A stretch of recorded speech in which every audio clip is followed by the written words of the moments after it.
gentlemen, boys and girls, Dying Time is here. That's right, we're talking Friday the 13th Part 2 on Kill by Kill.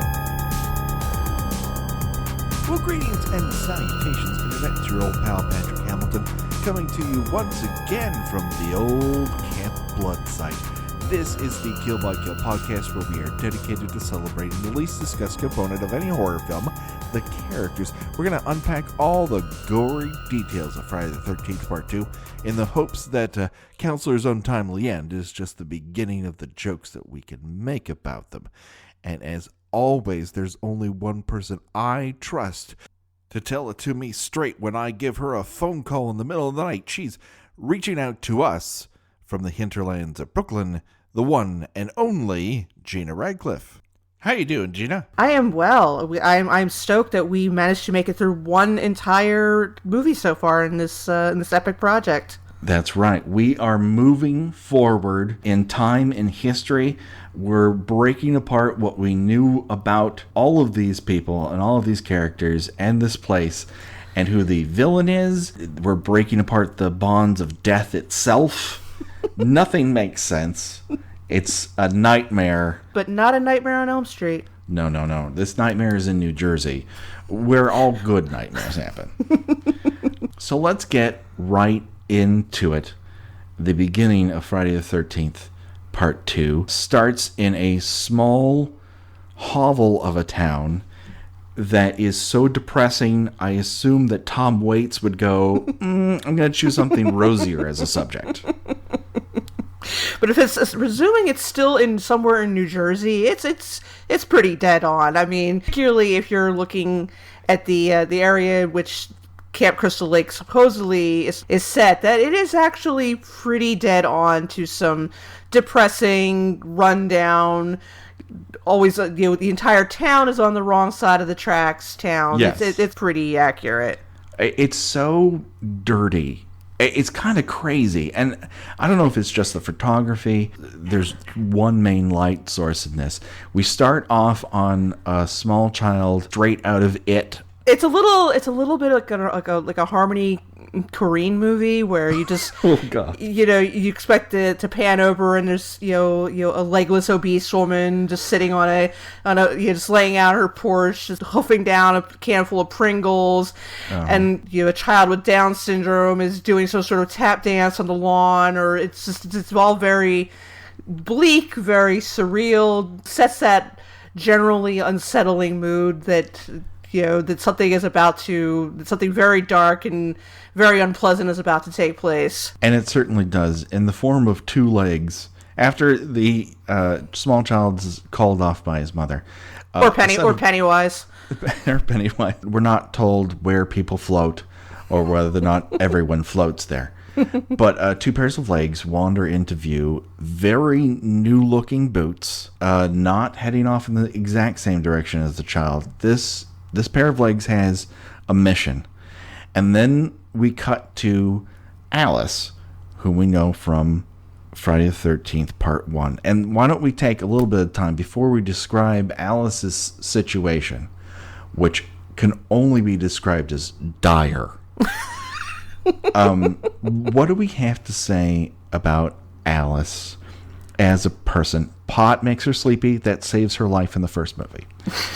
She's open enough to sleeping with Steve Christie, but not dumb enough to do it again. And she's reasonably proactive when confronted with a killer, which makes her one of the exceptions out of the first group of counselors. Yeah, she does not. She is probably the only one of the characters that, when faced with impending death by as brutal a manner as possible, does not simply crumple to the ground and start to cry, which which seems to be the general reaction of all of the female characters and several of the male characters. Several of the male characters just wander up into a knife. They're practically co-conspirators in their own death.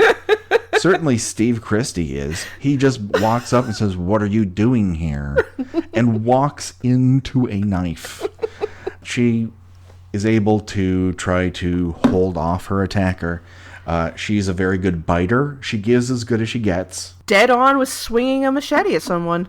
She is. I And, mean, you know, I'm pretty sure that if I swung a machete at someone, I might take off an ear, possibly landed in their shoulder. I don't know if I could take a head clean off. I'm dubious of that. Talk about beginner's luck. When you're coming at it decapitation style, she really takes a wild swing and she nails it. Not to put too fine a point on it. And we get to see almost all of the last reel of Friday the 13th. Yeah. In Alice's dream sequence, including a dream within a dream. It's very much in case you missed the last episode, here's a total recap. Which sort of makes sense in the time that it was released. VHS is nascent. Although this was only released some 9-10 months after the first one. Really? That's how quickly they got it into theaters. They made money and are like, well, we need to make more money. Let's do this again. And they scrambled to come up with a justification. And the dream sequence that we're treated to within the dream sequence we get to watch is of Jason rising out of the lake, complete with a monster sound that is added to it.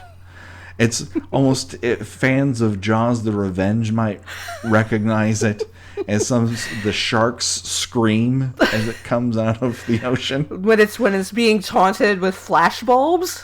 Yeah. No, this is when it's being speared by a Oh, sailboat. right. Okay, right. By a middle-aged woman from the Northeast who's vacationing in the Bahamas and banging an older guy named who Hoagie. may be running drugs. And it's definitely named Hoagie. Definitely named after a sandwich for reasons that are never explained. So yeah, we get that scream, and then we get the scene of her in the hospital saying, "Oh, Jason must still be out there because I dreamed it on a lake after I decapitated a crazy woman. So you should believe me." We now are transported to where she lives currently, and this apartment is like the 70s threw up on every wall. Mm-hmm. There's floral patterns.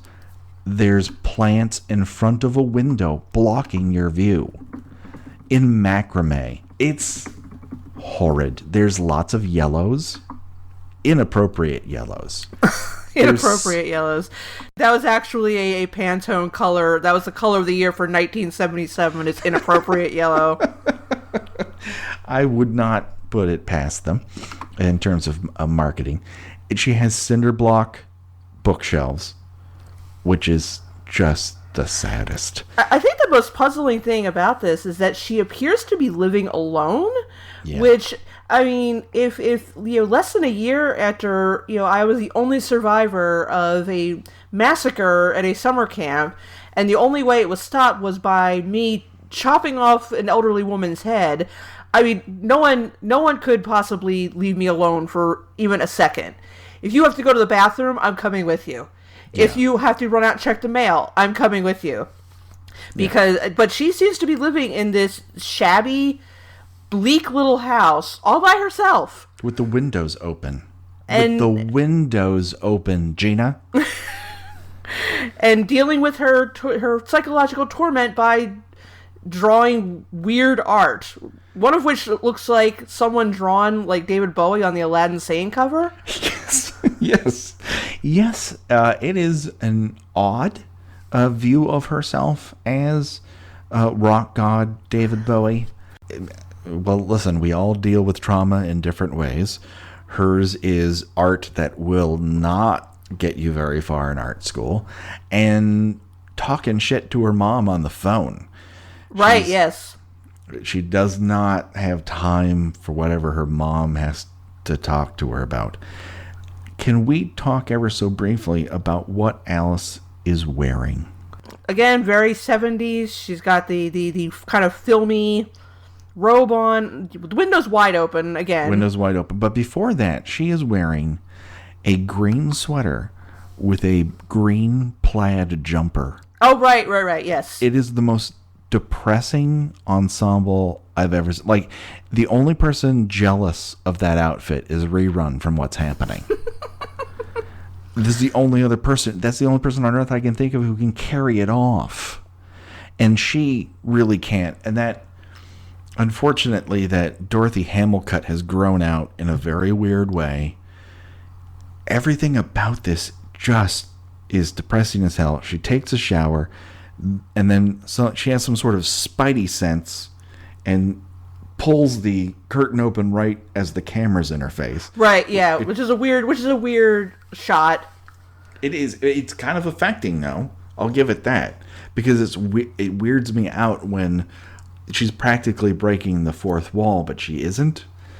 And it's also the sequence I remember from both the TV version and the movie version of Terror in the Aisles. Yes. They use that to great effect in Terror in the Aisles. Well, because it has to do with the whole sequence of horror movies and nudity. Yeah. The great trend of nudity in horror movies, and how of which Alice is not providing any. Although there'll be plenty of nudity later in the movie, but yes. Alice remains clothed in this as she did in the first movie. Yes, and of course she is not required to bring me any sort of visual gratification. I'm not requiring it.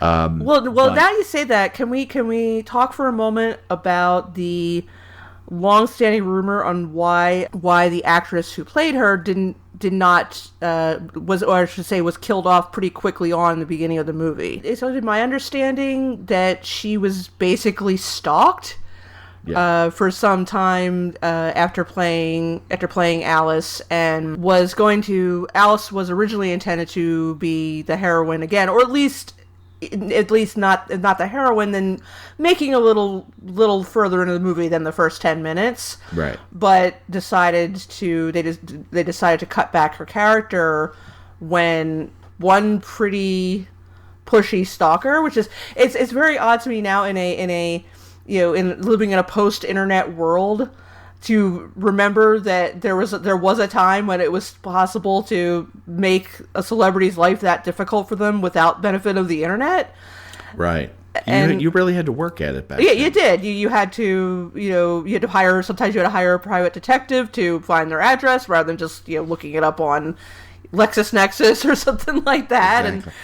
But she wasn't the only one who had this sort of situation, because at the same time, you've just had John Lennon killed by a crazy fan out in front of his own apartment.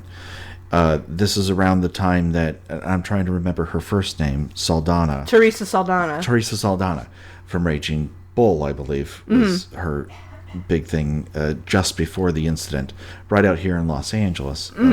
Her stalker right on her front lawn. Mm-hmm. But it seemed to be the moment where that sort of exploded, and some people, I think, were taken more seriously when a person became physical about it, whereas if you were just constantly threatening, people sort of played it off like, well, you got into the entertainment business to be noticed. Well, guess what? You're getting noticed. Right, and what are they going to do? Get on a plane and fly to Los Angeles and come find you? Well, yeah, probably. Yeah. Possibly. It was happening quite a bit. She does not get very far in this movie. No. She's kind of killed off unceremoniously.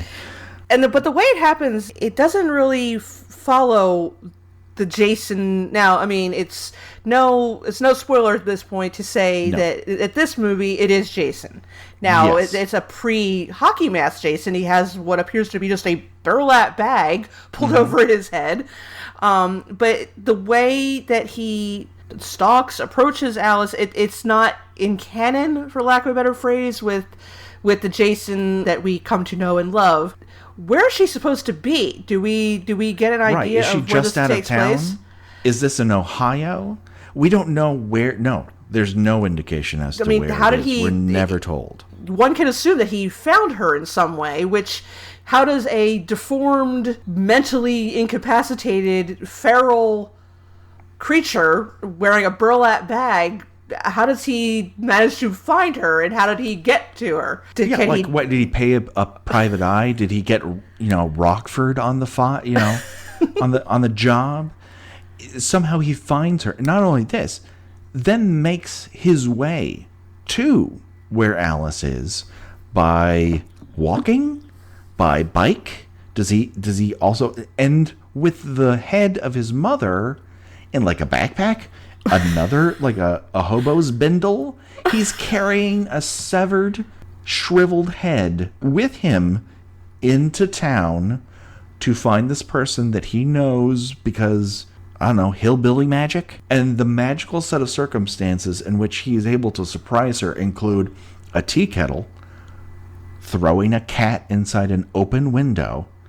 He also sneaks in, puts the head inside the refrigerator because otherwise, I don't know, it might spoil.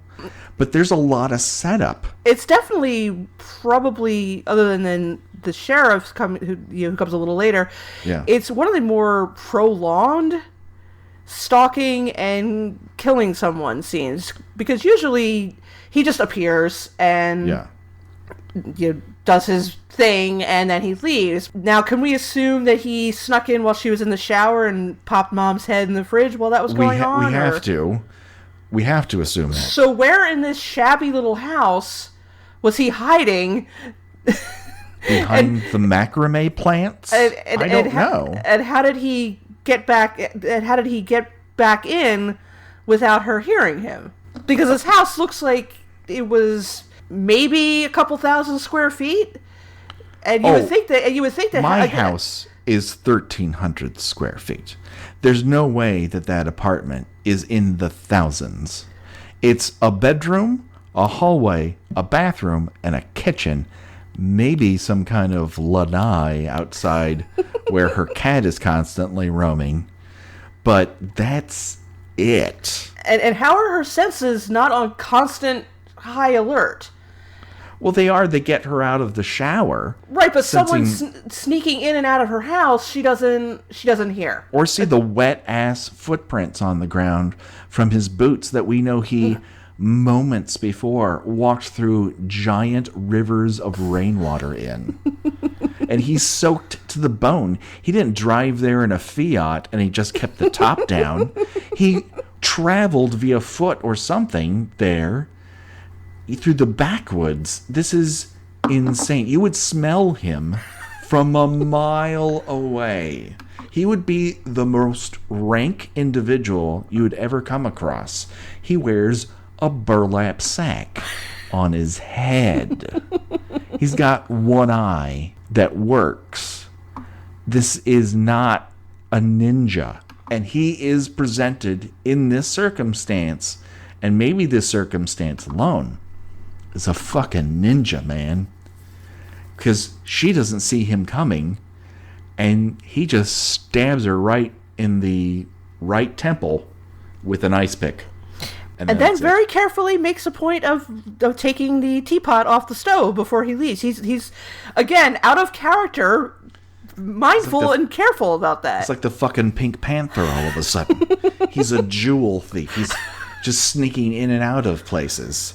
Like he's a member of Ocean's 11.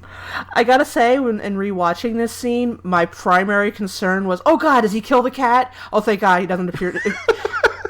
If he did kill the cat, it would have happened off screen. But that tells you something about the kind of person I am, that I go sit there and kind of impassively watch him jam an ice pick into a young woman's forehead. But oh god, please don't kill the cat. I can't bear that. Well, that's not the only animal that's going to be threatened throughout this, because we have the trial of Muffin that's going to go on throughout the entirety of the entirety. That's right. I'm a writer by trade. I'm not paid to do almost anything else other than come up with words. Entirety of this movie. So poor Alice, she's dispatched. She is no longer. She is a dead Alice. Died in a shabby little house in a shabby little town, like some character out of a Stephen King novel. Oh God, it's so depressing. So sorry, Alice. This world is too beautiful for you. Alice, we literally hardly knew ye. Yeah, we literally knew her the least out of anyone. And now to add insult to that particular injury, we now meet every young person in the world over the course of the next 15 minutes. Some people aren't given names. Some people, their only identifier is how short their shorts are or where they park. Or in one case, the black guy. Yeah. I don't even know if this poor gentleman ever gets to speak. That's just his... He's just like, you are the person of color who will be in this movie. But on the other hand, as opposed to other people of color in horror movies, he makes it to the end, presumably. He makes it to the end, yes. He's not dispatched. He does not end up like a character on The Walking Dead. Meaning that he gets a lot of a union paycheck for weeks and weeks and weeks and weeks, and then is killed off in the most cheap and stupid reason. And unbelievably brutal manner possible, yes. Oh man, we are taking on The Walking Dead. Shots fired, Walking Dead. We're coming at you. Two people you've never heard of? Okay. So, we're not the only ones who have a beef with Walking Dead. No. It is what it is. People like different things. So, we meet a whole bunch of people. We see a lot of asses. We see guy asses. We see girl asses. We see unkempt hair that has never seen conditioner. We meet yet another trickster character. Oh, we're going to have to check his byline here. Actually, the only characters listed as having last names in this are Ginny, Paul, and Sandra. Everybody else just goes by a first name. Yeah. So we can safely assume, basically by the continuation factor, let's just assume he's yet another Jewish trickster character. Let's just assume. Why not? The movie assumes everything else for us. Of course, I mean, it's not until part 3 that we get to everybody's both favorite and least favorite Jewish trickster character in this series. And we'll see if it continues on. Who's to say? We start running out of camp counselors after this movie. So we meet a whole bunch of people. We meet Paul, who's in charge of this camp that's not quite a camp. It's a camp for camp counselors. He has several meetings in which he says, hey, Jimmy, we worked together for a summer. But there's no point to that. It's just kind of like, we've all done this. Being a camp counselor kind of sucks. But I'm training you for some reason? I don't get the business model necessarily. No, it just seems like a rough excuse to have an unreasonably large amount of characters that they couldn't figure out at the time what they were going to do with them, and then sent about half of them away. Yeah. And now, let's get to the campfire scene, because not only, I think, is it the inspiration for the credit sequence for Red Hot American Summer, but we're also given the backstory of Jason Voorhees, because Paul decides to tell everyone, some people said that he drowned, but some people believe that he lived. And this is crazy. Now, we talked about this last time, so I don't want to go too far into it. But this is not something that people just believe. Some people know that he drowned. Some people believe that he lived. And that's just like campfire bullshit. But then the rest of the movie is that campfire bullshit. Right. Then, and the odd way that he tells the story is, it sort of feels like he's burying the lead that what he's talking about actually happened at the place where they are. But yet at the same time, he's sort of describing it like, hey guys, I saw this movie last year. Let me tell you about the plot because it's really awesome. But he knows that, like, Camp Crystal Lake is a real place that really exists. It's not a fairy tale. This is a real joint. And it's right next door. And he's worked out a deal with local law enforcement where he's just going to train camp counselors and then disseminate them off into the world as people who can run. That's the only training sequence we see. They run, they swim, they wander off into the woods. This is the kind of training that they get. And not like first aid or how to make a lanyard or the proper way to open an industrial sized can of baked beans, or the stuff that you really need to know for being a camp counselor. Exactly. How to bury your poop. What's the best place to bury your poop? How to wash urine out of a 9-year-old's bed sheets. See, now my only camp experiences as both a Boy Scout before I gained my Eagle Scout, so I never had to go camping again. I was the fourth youngest Eagle Scout in all of California when I earned that particular rank, and the express reason to do it was so I would never have to be a Boy Scout again. There's no place to go. Discussion over with. It's been settled. Eagle Scout, let's stop talking about it. I'm never wearing that uniform again. Then, many years later, in order to earn money for a car, I spent 8 weeks at a Boy Scout camp alongside of a lake. So the only charges I had were tween males, for the most part. Oh, that must have been delightful. It was okay, and I barely paid attention. I was also tasked with teaching kids how to sail, and while I, in fact, knew how to sail, I had no idea how to teach children how to sail. And yet, that's what I did, and I don't think that was safe at all. I think I put those children at peril, is my guess. But here's the question, and relevant to the podcast at hand, did Yes. any mentally challenged children drown on your watch or while you were making out with some lusty female counselor? No. Well, there you go. Then Counselors, then everything's fine. that it was as unlikely to come across a backwoods mutant killer as to encounter a female. They did not exist. They might as well be Spielbergian aliens. Oh, come on. I've seen these kinds of movies. There wasn't a rival girls' camp right across the lake? No. Are you serious? Have all those movies been lying? They're all, in my experience, they are all lies.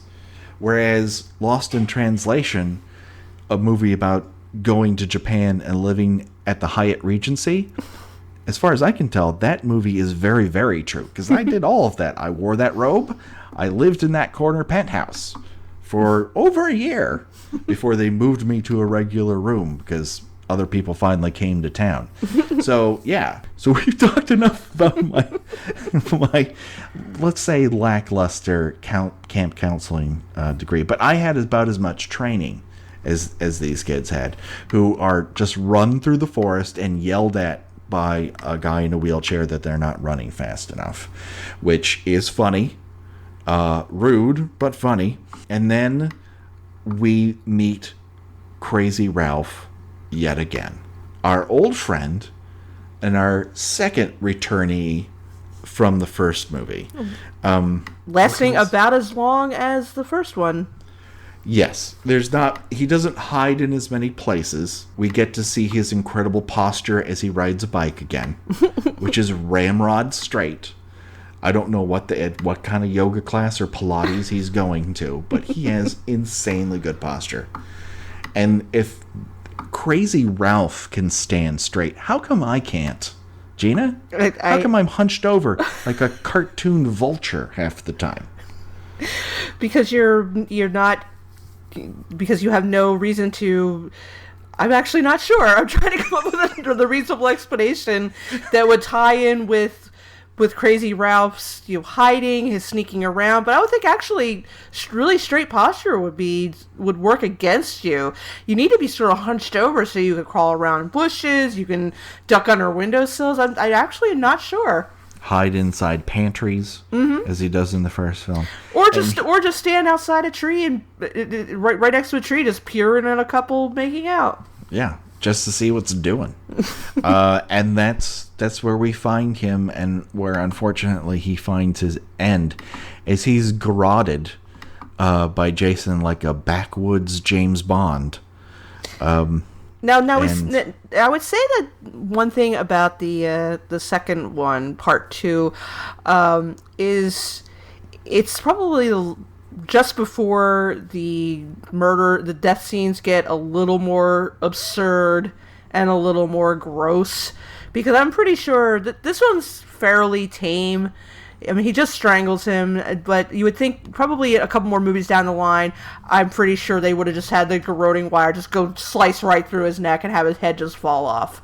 True. Again, I'm a little, in rewatching this, I was a little surprised, and I think there might have been a teeny little bit of blood, but again, in comparison to later movies when it just went off the rails with the gore and the kind of the very silly nature of the death scenes, that it's surprising that it didn't actually go that extra step of just, having his head come right off. That being said, I think the impact of the murders in this particular film are pretty effective.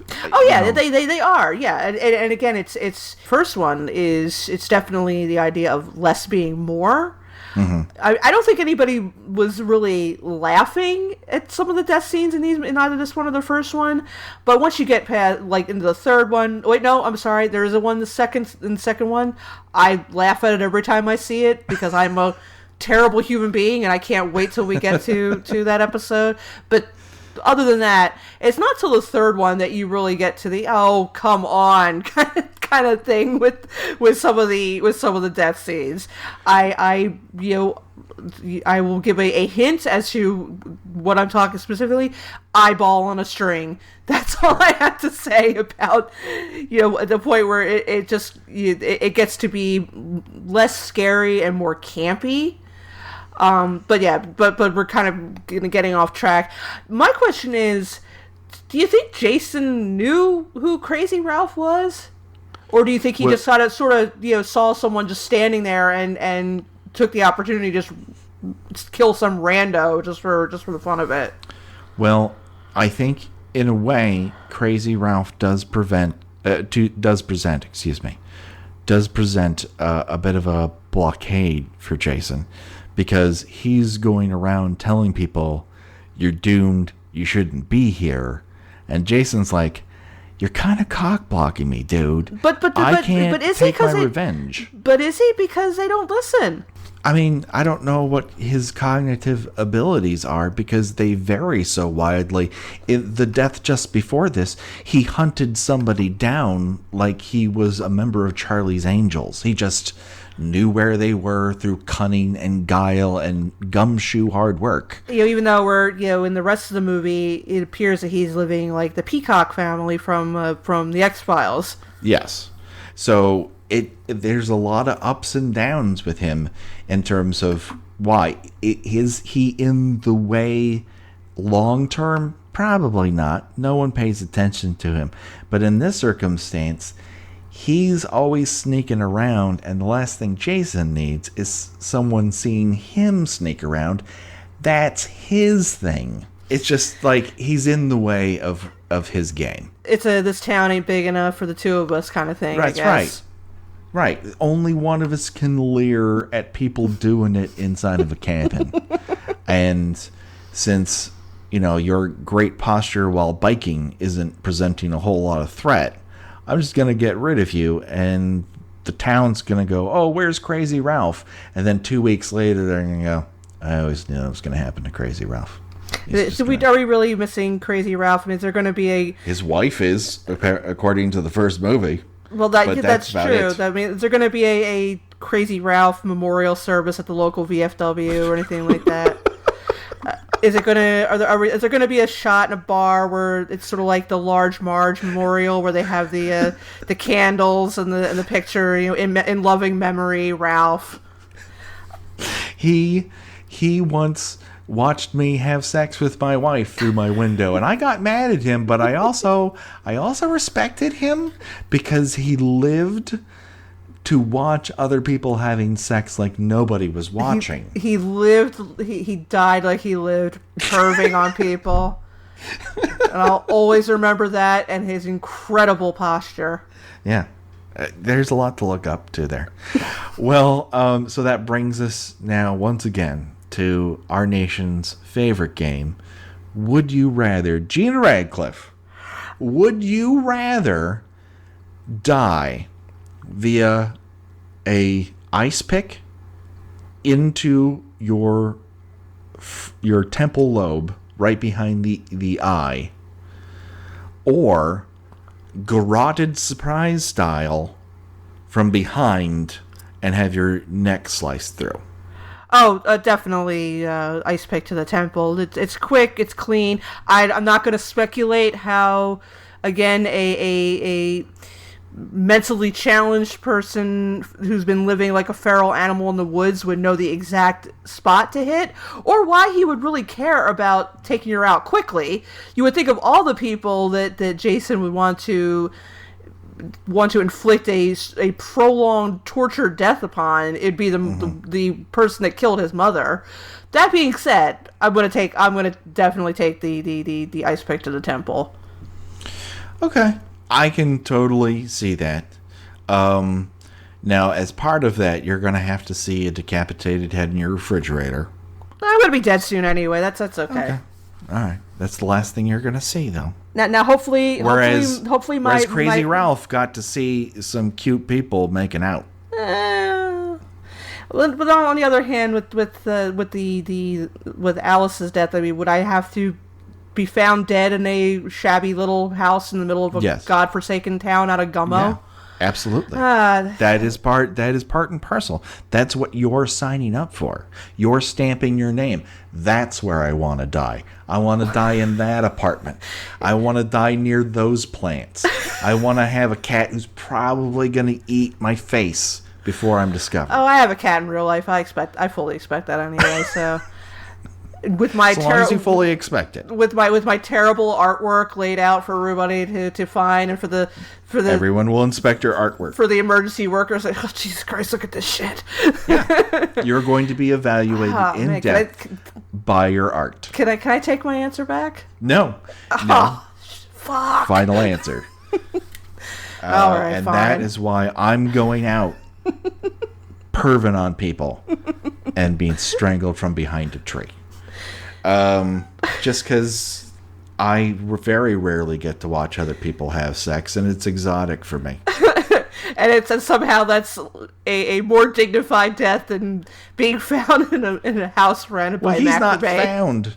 He's not really found there. He's dragged off to the pile of bodies that we discover later on. That's true. So no one really knows. I mean, no one will be surprised to find out that's what he was doing, but at least no one found him in that in such an embarrassing situation. At the VFW's the Crystal Lake, their dead pool, found in a pile of bodies near Camp Counselors he was perving on.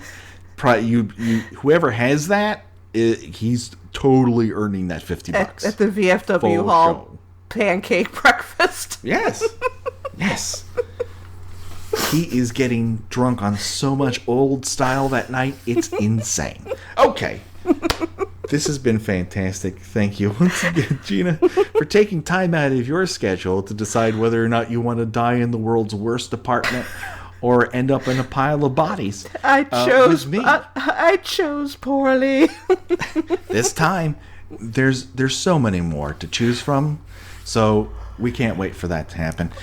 Gina, where can people find you on the internets to read your stuff, not really find you?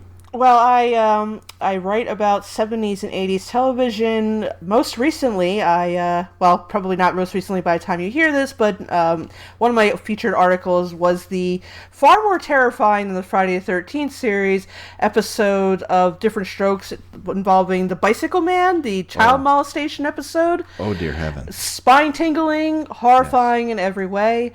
You can read that, plus much, much more at tuneintonight.wordpress.com. That's wonderful. I think everyone should do that because they should be looking out for predators. Because they're bicycle men. They're not coming in to share the bathroom with you, dumbass. Exactly. We're getting political. Oh, shit. So, that's right. You can talk to us at the Kill by Kill podcast. We have a Gmail. It's killbykillpod@gmail.com. We have a Twitter. That's killbykillpod, at killbykillpod. We have a Tumblr, and I don't really know if we're going to use it or not. Maybe we will. Maybe we won't. I don't know. I'm not really a Tumblr guy. Don't hold it against me. Gina got on Snapchat this week, and it freaked me out. I'm still not getting on Snapchat. Oh, it's fun. I'm sure it is. Be a confused old person with me. But I can be a confused old person in real life. I don't have to go online to do it. I can just stare at things and wonder why. It's just not necessarily for me. So the question remains, should I get on Snapchat? The answer is no, but maybe you have, a different opinion. Anyways, reach out to us any way you wish. We'd love to hear from you. So that wraps it up, but don't worry, the body count continues. So until we return, for myself and for Gina, bye-bye, everybody.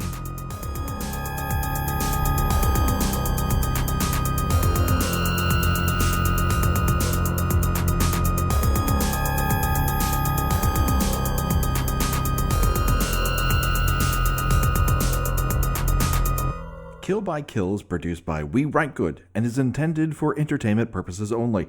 Friday the 13th is owned by Paramount Pictures. Jason is owned by New Line Cinema. No infringement is intended. Kill by Kill logo was designed by Josh Hollis. Visit him at joshhollis.com. The Kill by Kill theme was created exclusively for us by Revenge Body. Get the whole track and much, much more at revengebodymemphis.bandcamp.com today.